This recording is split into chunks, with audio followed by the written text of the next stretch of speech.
কষ্ট করে এত টাকা খরচ করে হজে যাচ্ছেন। আমি আপনাদের সুবিধার্থে ছোট্ট একখানা বই রচনা করেছি। হজের অনেক বই পুস্তক আছে, অনেক সমৃদ্ধ। আমি বিশাল বড় হজের এক বই কিনেছি অ্যাড দেখে। ওই বইটা আমি কিনেছি ৩,০০০ টাকা দিয়ে কিনে। এরপরে আমি খুললাম, পৃষ্ঠায় পৃষ্ঠায় খুললাম, খুলে আমি বিরক্ত হয়ে আমি বইটা রেখে দিয়েছি।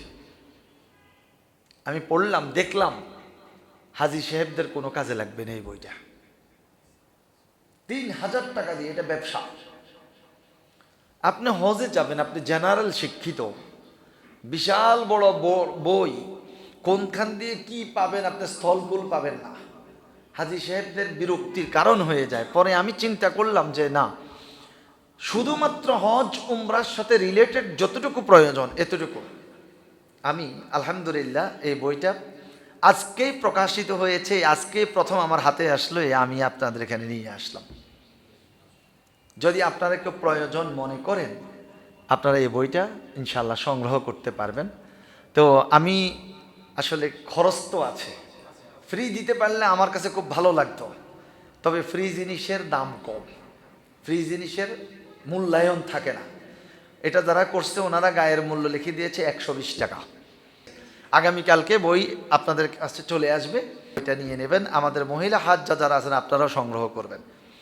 বইটাকে এমনভাবে আমি সাজিয়েছি, যারা হজে যাবেন আপনারা শুধু এই বইটা যদি সাথে রাখেন, আপনার কোনো মুআল্লিমের প্রয়োজন হবে না, কোনো মুআল্লিমের প্রয়োজন হবে না। ম্যাক্সিমাম এজেন্সিগুলোতে মুআল্লিম নাই, কোনো আলেম নাই, কারণ একজন আলেম নিতে গেলে তো খরচ লাগে, এত খরচ কে দিবে, নেয় না। তখন আমার দায়িত্ব হলো হাজী সাহেবদেরকে মক্কায় পৌঁছায় দিয়েছে। এবার হজ হইলে হইলো, ওমরা হইলে হইলো, না হলে নাই। তো আপনার এই বইটা আপনাকে গাইড করবে ইনশাআল্লাহ। এটা যদি ফলো করেন, 100% কোরআন এবং হাদিসের রেফারেন্স দিয়ে বইটা লেখা হয়েছে। আপনার শুধু এই বইটাকে একটু অনুসরণ করবেন, আপনারা ইনশাআল্লাহ শুদ্ধ সহি করে হজ করে চলে আসতে পারবেন। পুরুষদের জন্য করণীয়, মহিলাদের জন্য করে সব আলাদা আলাদা করে দেওয়া হয়েছে। তাহলে মহিলারা পড়লে মহিলাদেরও উপকার হবে, পুরুষরা পড়লে পুরুষদেরও উপকার হবে।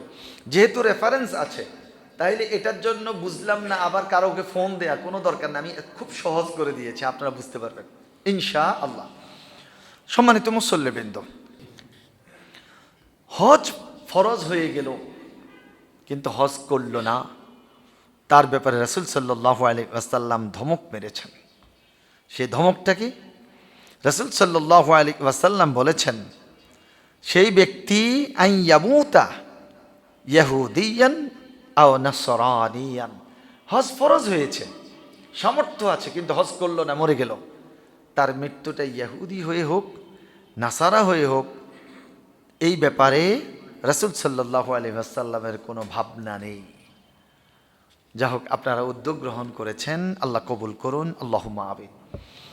আমাদের হজ্জে তামাত্তু হয়। হজ 3 প্রকার: হজ্জে কেরান, হজ্জে তামাত্তু, হজ্জে ইফরাদ। হজ্জে কেরানটা একটা কঠিন হজ।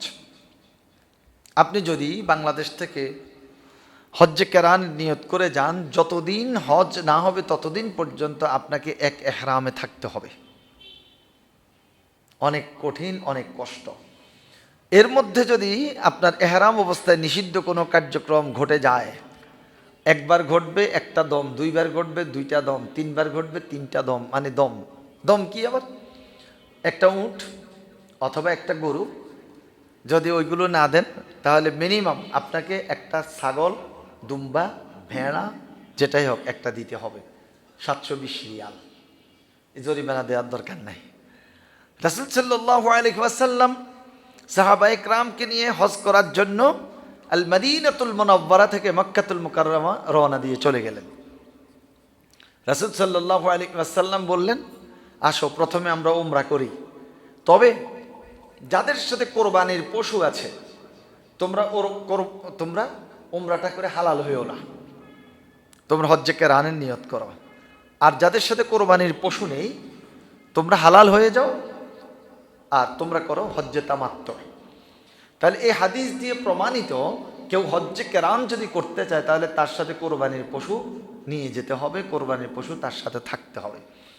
এখন আপনি তো কোরবানির পশু নিতে পারছেন না, কোরবানির মাঠেও তো আপনার যাওয়ার সুযোগ হবে না।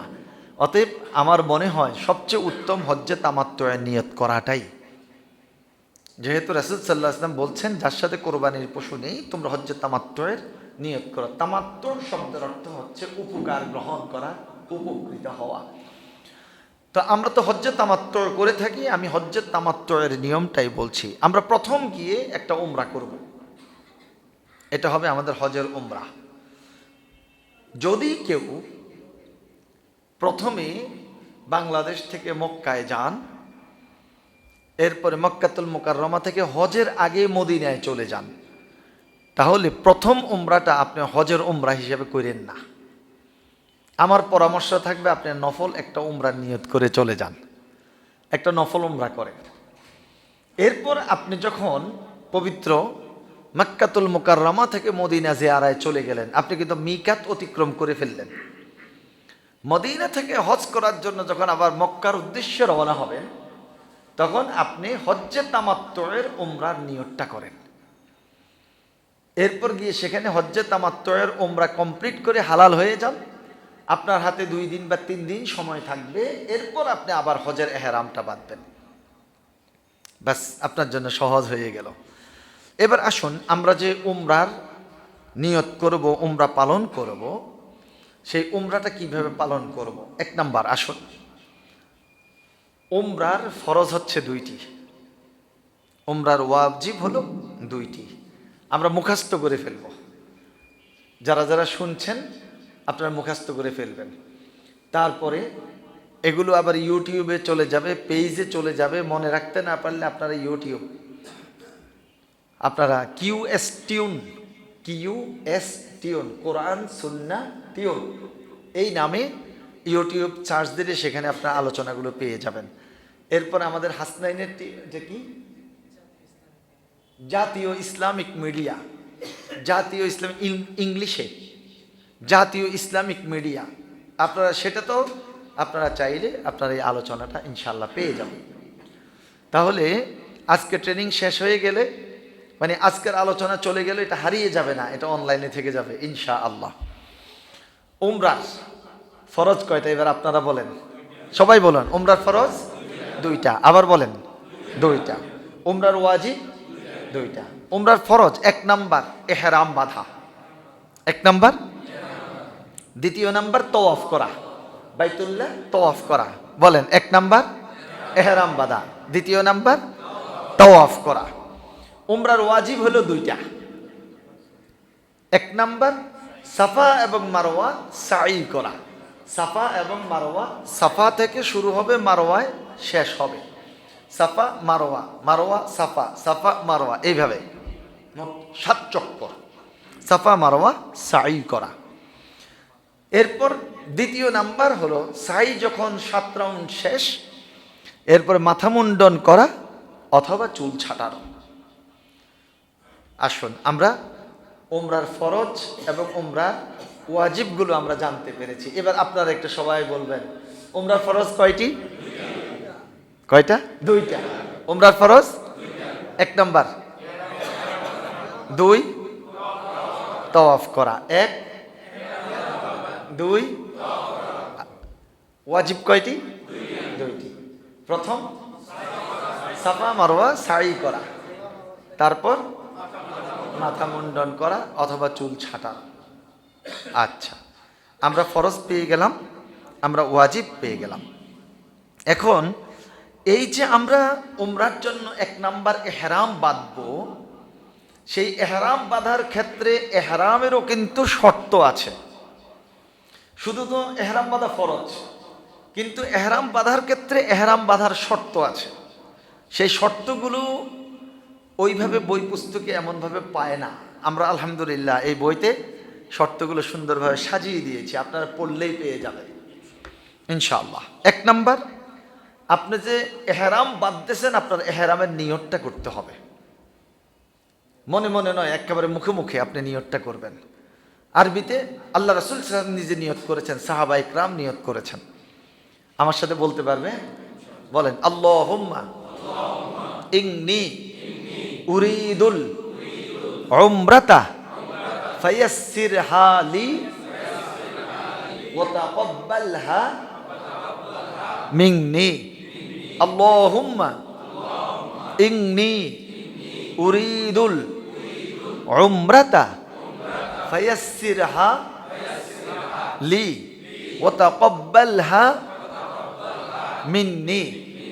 ধরেন আপনার আরবিটা মনে না, ভুলে গেছেন, মনে নেই, তাহলে কি অসুবিধা হবে? অসুবিধা নেই, আপনি বাংলাতে বলে ফেলবেন, আল্লাহ আমি উমরার নিয়ত করলাম, তুমি আমার জন্য সহজ করে দাও, আমার পক্ষ থেকে কবুল করে নাও।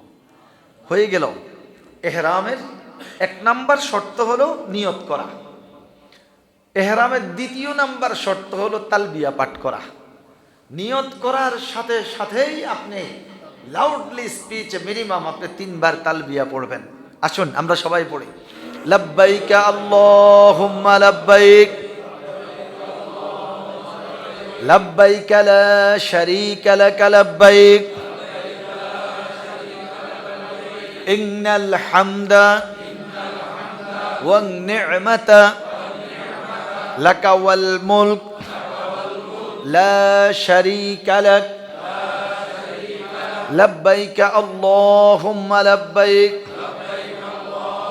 লা শারীকা লাক লব্বাইক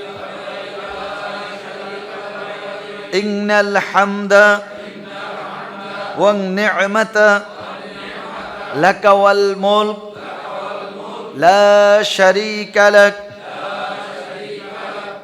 ভালো লাগে?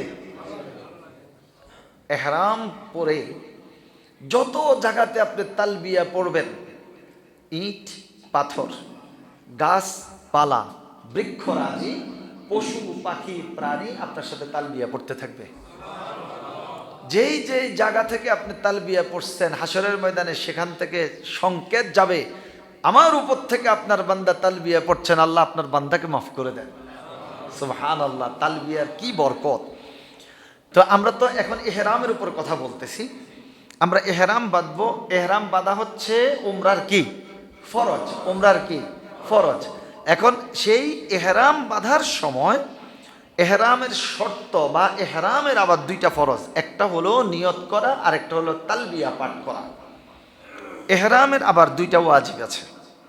1 নাম্বার ওয়াজিব হচ্ছে মিকাত থেকে এহরাম বাঁধা। আপনি যদি বাংলাদেশ থেকে পানির জাহাজে যান তাহলে আপনার মিকাত হবে ইয়ালামলাম। আর যদি আপনি বাংলাদেশ থেকে বিমানে যান আপনার মিকাত হবে কর্নেল মানাজেল। তায়েফ থেকে আসতে যে মিকাতটা ওই কর্নেল মানাজেল। আমাদের দেশ থেকে বিমানটা তায়েফের উপর দিয়ে উড়ে এসে মক্কার উপর দিয়ে উড়ে গিয়ে এরপরে জেদ্দার ওইখানে গিয়ে লোহিত সাগরের উপর দিয়ে ঘুরে এসে জিদ্দা এয়ারপোর্টে নামবে। বুঝতে পেরেছেন? তো মিকাত থেকে এহরাম বাঁধা। এখন আমরা যে পরামর্শটা দেব, যদি আপনি বাংলাদেশ থেকে প্রথম ডাইরেক্ট মক্কায় যান তাহলে আমার পরামর্শ থাকবে আপনারা এয়ারপোর্টে এহরামটা বেঁধে ফেলবেন। বিমান 600 কিলোমিটার স্পিডে উঠতে থাকে, ঘোষণা দেবে বিমানের ক্রু কিছুক্ষণের মধ্যে আমরা মিকাত অতিক্রম করব, অতএব আপনি এহরাম বাঁধেন। আপনার ধরেন এহরামের কাপড় পরা হয়নি, এহরামের কাপড়টা আপনি এখন পরবেন, এরপর 2 রাকাত এহরামের নামাজ পড়বেন। বিমানে তো আপনি মনোযোগ দিয়ে 2 রাকাত নামাজও পড়তে পারবেন না।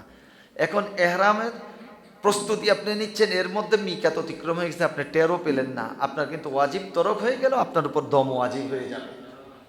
অতএব বিমানে এহরাম বাঁধার দরকার নাই। বাংলাদেশে আমরা তো প্রথম এখন সিস্টেম হলো আগে হজ ক্যাম্পে যেতে হবে। হজ ক্যাম্পে আপনার ইমিগ্রেশন হয়ে যাবে, আপনার মালপত্র লাগেজ টাগেজ সব হজ ক্যাম্পে বুঝে নেবে, এরপরে এয়ারলাইন্সের গাড়িতে করে আপনাকে এয়ারপোর্টে নিয়ে যাবে টার্মিনালে। টার্মিনালে যখন আপনি পৌঁছবেন, ইমিগ্রেশনের সেখানে নেই, আপনাকে নিয়ে যাবে টার্মিনালে।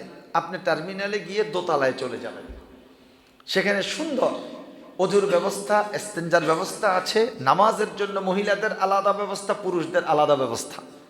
সেখানে গিয়ে অজু ইস্তেঞ্জা করেন, আপনি একটু অপেক্ষায় থাকেন। আপনার সৌদি ইমিগ্রেশনটা বাংলাদেশ এয়ারপোর্টে হবে, সেই ইমিগ্রেশনে ডাক দেওয়ার আধা ঘন্টা আগে আপনি অজু ইস্তেঞ্জা সুন্দরভাবে সেরে এহরামের কাপড়টা পরিধান করেন, পরিধান করে এবার আপনি এহরামের নিয়তটা এখানেই করে নেবেন। কিভাবে এহরামের নিয়ত করতে হবে সেটা আমি পরবর্তীতে আপনাদেরকে বলছি। তাহলে 1 নাম্বার, এহরামের জন্য 2টা আমরা ফরজ পেয়েছি, আবার 2টা আমরা ওয়াজিব পেয়েছি। 1 নাম্বার ওয়াজিব হচ্ছে মিকাত থেকে। যদি আপনি মদিনা থেকে উমরা করতে যান, হজ করতে যান, তাহলে আপনার মিকাত হবে জুল হুলাইফা বীরে আলী। সেখানে একটা মসজিদ আছে, সেখানে গিয়ে আপনি এহরামটা বেঁধে চলে যাবেন। 2 নাম্বার, এহরাম অবস্থায় নিষিদ্ধ কাজগুলো থেকে বিরত থাকা, এটা ওয়াজিব। এহরাম অবস্থায় নিষিদ্ধ কাজগুলো থেকে বিরত থাকা, এটা হলো ওয়াজিব।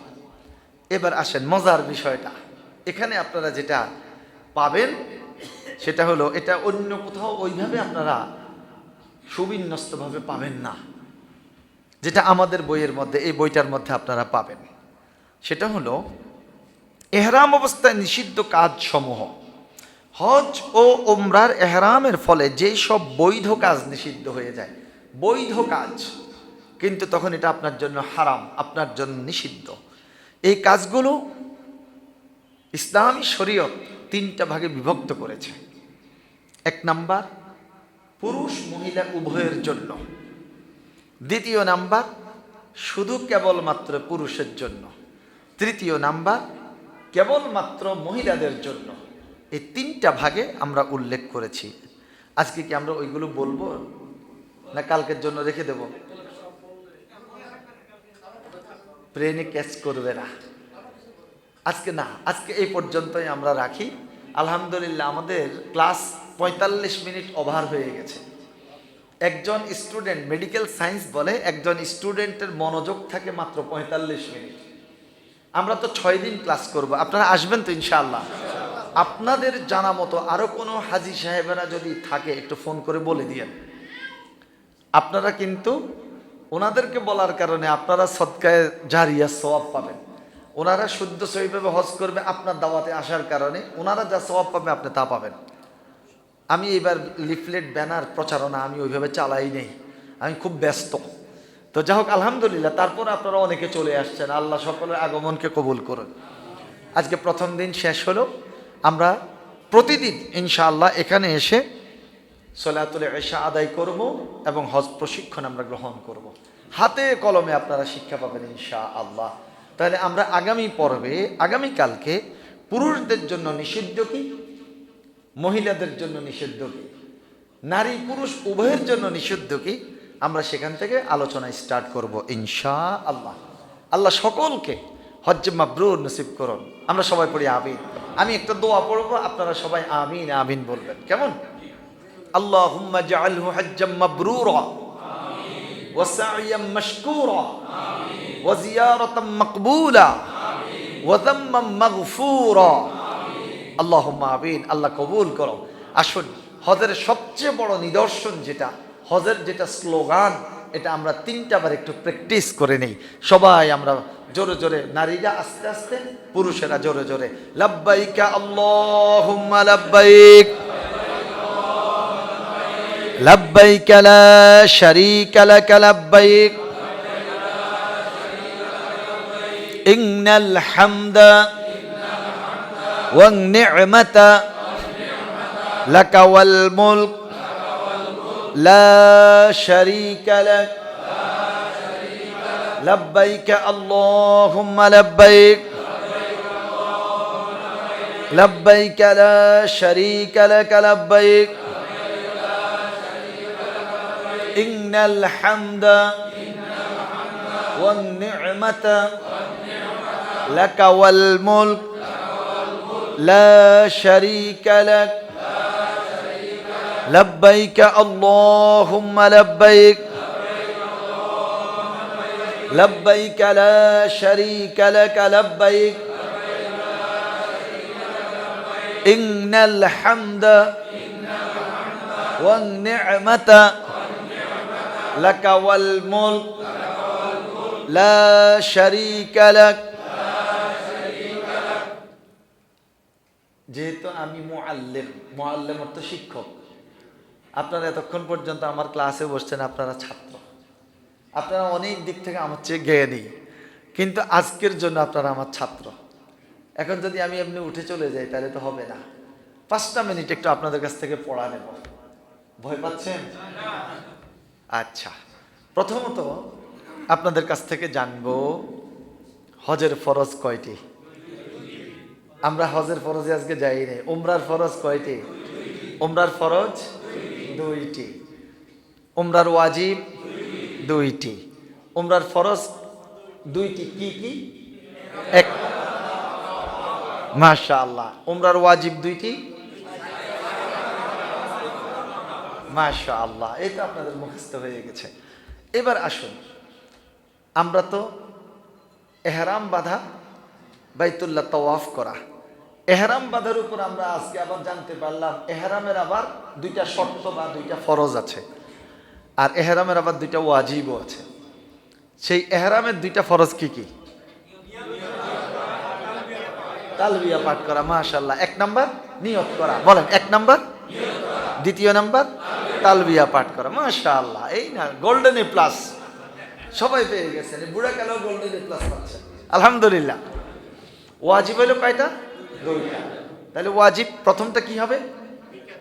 মিকাত থেকে এহরাম বাঁধা। বলেন 1 নাম্বার। 2য় নাম্বার নিষিদ্ধ কার্যক্রম থেকে এহরাম অবস্থায় বিরত থাকা। নিষিদ্ধ কার্যক্রম থেকে এহরাম অবস্থায় বিরত থাকা। বাস, আলহামদুলিল্লাহ। আল্লাহ সকলকে কবুল করুন। আল্লাহুম্মা আমিন। মা'আস সালাম। আসসালামু আলাইকুম ওয়া রাহমাতুল্লাহি ওয়া বারাকাতুহু। আল্লাহ হাফেজ।